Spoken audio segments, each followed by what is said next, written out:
सबको मेरी ओर से जय श्री राम।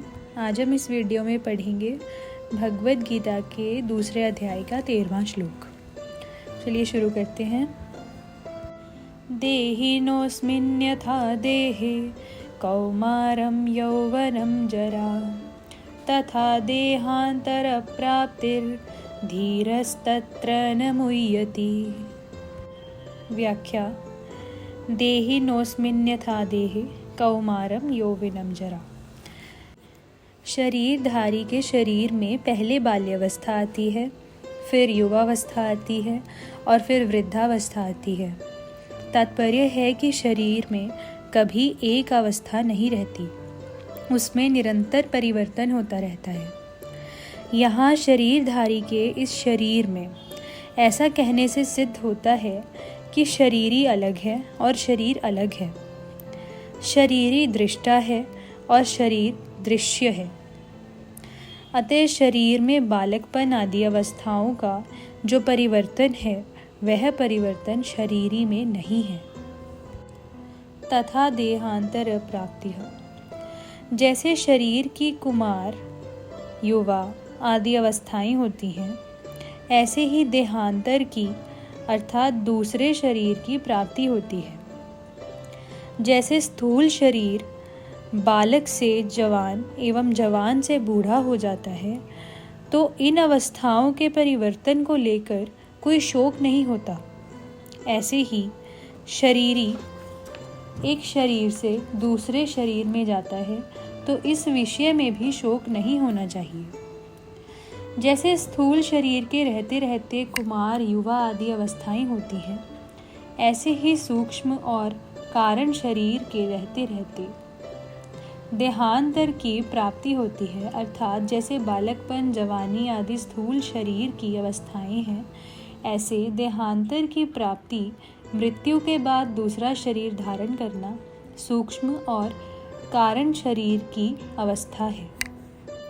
स्थूल शरीर के रहते रहते कुमार आदि अवस्थाओं का परिवर्तन होता है, यह तो स्थूल दृष्टि है।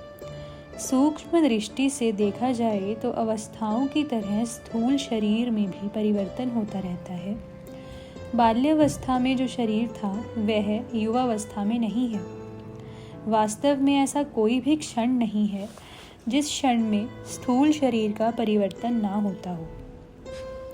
ऐसे ही सूक्ष्म और कारण शरीर में भी प्रतिक्षण परिवर्तन होता रहता है, जो देहांतर रूप से स्पष्ट देखने में आता है।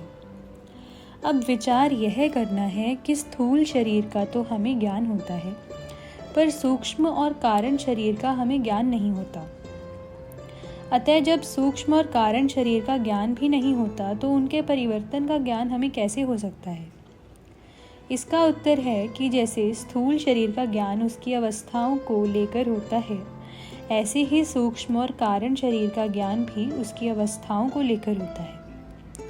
स्थूल शरीर की जागृत, सूक्ष्म शरीर की स्वप्न और कारण शरीर की सुषुप्ति अवस्था मानी जाती है।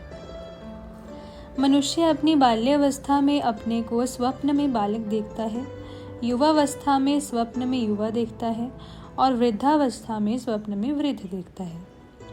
इससे सिद्ध हो गया कि स्थूल शरीर के साथ साथ सूक्ष्म शरीर का भी परिवर्तन होता है।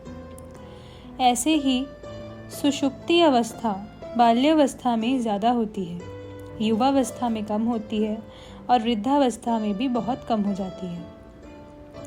अतः इससे कारण शरीर का परिवर्तन भी सिद्ध हो गया।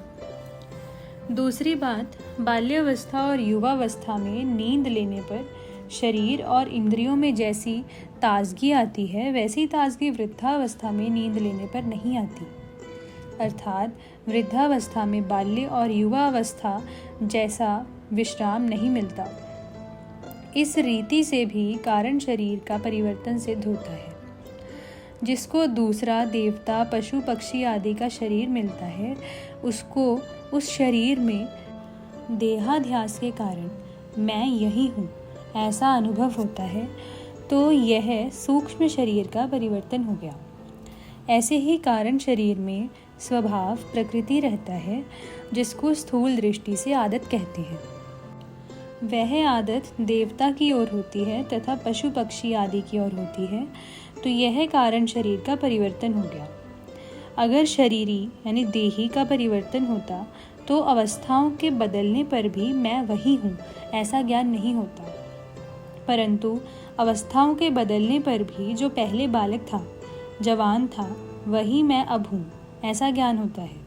इससे सिद्ध होता है कि शरीरी में अर्थात स्वयं में परिवर्तन नहीं हुआ है। यहाँ एक शंका हो सकती है कि स्थूल शरीर की अवस्थाओं के बदलने पर तो उनका ज्ञान होता है, पर शरीरांतर की प्राप्ति होने पर पहले के शरीर का ज्ञान क्यों नहीं होता? पूर्व शरीर का ज्ञान न होने में कारण यह है कि मृत्यु और जन्म के समय बहुत ज़्यादा कष्ट होता है। उस कष्ट के कारण बुद्धि में पूर्व जन्म की स्मृति नहीं होती। जैसे लकवा मार जाने पर अधिक वृद्धावस्था होने पर बुद्धि में पहले जैसा ज्ञान नहीं रहता, ऐसे ही मृत्यु काल में तथा जन्म काल में बहुत बड़ा धक्का लगने पर पूर्व जन्म का ज्ञान नहीं रहता। परंतु जिसकी मृत्यु में ऐसा कष्ट नहीं होता, अर्थात शरीर की अवस्थांतर की प्राप्ति की तरह अनायास ही देहांतर की प्राप्ति हो जाता है, उसकी बुद्धि में पूर्व जन्म की स्मृति रह सकती है। अब विचार करें कि जैसा ज्ञान अवस्थांतर की प्राप्ति में होता है, वैसा ज्ञान देहांतर की प्राप्ति में नहीं होता, परंतु मैं हूँ इस प्रकार अपनी सत्ता का ज्ञान तो सबको रहता है। जैसे सुषुप्ति गाढ़ निद्रा में अपना कुछ भी ज्ञान नहीं रहता, पर जगने पर मनुष्य कहता है कि ऐसी गाढ़ नींद आई कि मेरे को कुछ पता नहीं रहा। तो कुछ पता नहीं रहा इसका ज्ञान तो है ही। सोने से पहले मैं जो था वही मैं जागने के बाद हूँ, तो सुषुप्ति के समय भी मैं वही था। इस प्रकार अपनी सत्ता का ज्ञान अखंड रूप से निरंतर रहता है। अपनी सत्ता के अभाव का ज्ञान कभी किसी को नहीं होता। शरीरधारी की सत्ता का सद्भाव अखंड रूप से रहता है, तभी तो मुक्ति होती है और मुक्त अवस्था में वह रहता है। हाँ, जीवन मुक्त अवस्था में उसको शरीरांतरों का ज्ञान भले ही ना हो, पर मैं तीनों शरीरों से अलग हूँ ऐसा अनुभव तो होता ही है। धीरस्तत्र न मुह्यति, धीर वही है जिसको सत असत का बोध हो गया है। ऐसा धीर मनुष्य उस विषय में कभी मोहित नहीं होता, उसको कभी संदेह नहीं होता। इसका अर्थ यह नहीं है कि उस धीर मनुष्य को देहांतर की प्राप्ति होती है। ऊंच नीच योनियों में जन्म होने का कारण गुणों का संग है, और गुणों से संबंध विच्छेद होने पर धीर मनुष्य को देहांतर की प्राप्ति हो ही नहीं सकती। यहाँ तत्र पद का अर्थ देहांतर प्राप्ति के विषय में नहीं है, प्रत्युत देह देही के विषय में है। तात्पर्य है कि देह क्या है, देही क्या है, परिवर्तनशील क्या है, अपरिवर्तनशील क्या है, अनित्य क्या है, नित्य क्या है, असत क्या है, सत क्या है, विकारी क्या है, अविकारी क्या है। इस विषय में वह मोहित नहीं होता। देह और देही सर्वथा अलग हैं। इस विषय में उसको कभी मोह नहीं होता, उसको अपनी असंगता का अखंड ज्ञान रहता है।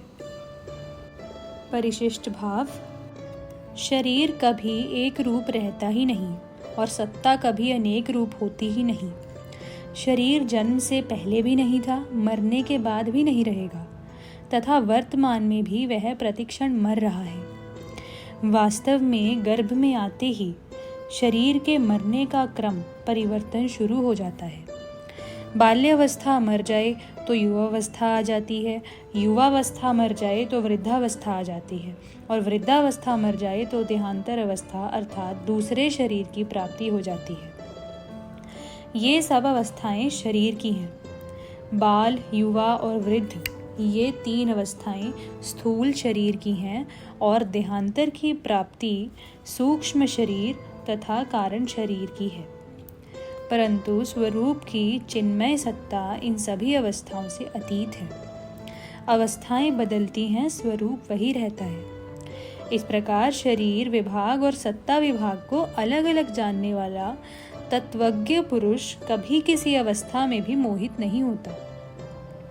जीव अपने कर्मों का फल भोगने के लिए अनेक योनियों में जाता है, नरक और स्वर्ग में जाता है। ऐसा कहने मात्र से सिद्ध होता है कि 84 लाख योनियां छूट जाती हैं, स्वर्ग और नरक छूट जाते हैं, पर स्वयं शरीरी वही रहता है। योनियां शरीर बदलती है, जीव यानी शरीरी नहीं बदलता। जीव एक रहता है, तभी तो वह अनेक योनियों में, अनेक लोकों में जाता है। जो अनेक योनियों में जाता है वह स्वयं किसी के साथ लिप्त नहीं होता, कहीं नहीं फंसता।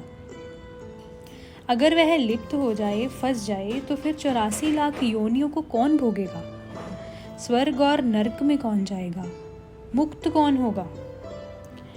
जन्मना और मरना हमारा धर्म नहीं है, प्रत्युत शरीर का धर्म है। हमारी आयु अनादि और अनंत है, जिसके अंतर्गत अनेक शरीर उत्पन्न होते और मरते रहते हैं। जैसे हम अनेक वस्त्र बदलते रहते हैं, पर वस्त्र बदलने पर हम नहीं बदलते, प्रत्युत वे के वे ही रहते हैं। गीता 2 अध्याय का 22वां श्लोक। ऐसे ही अनेक योनियों में जाने पर भी हमारी सत्ता नित्य निरंतर ज्यों की त्यों रहती है। तात्पर्य है कि हमारी स्वतंत्रता और असंगता स्वतः सिद्ध है। हमारा जीवन किसी एक शरीर के अधीन नहीं है। असंग होने के कारण ही हम अनेक शरीरों में जाने पर भी वही रहते हैं, पर शरीर के साथ संग मान लेने के कारण हम अनेक शरीरों को धारण करते रहते हैं। माना हुआ संग तो टिकता नहीं, पर हम नया नया संग पकड़ते रहते हैं। अगर नया संग न पकड़ें तो मुक्ति यानी असंगता, स्वाधीनता स्वतः सिद्ध है। राम।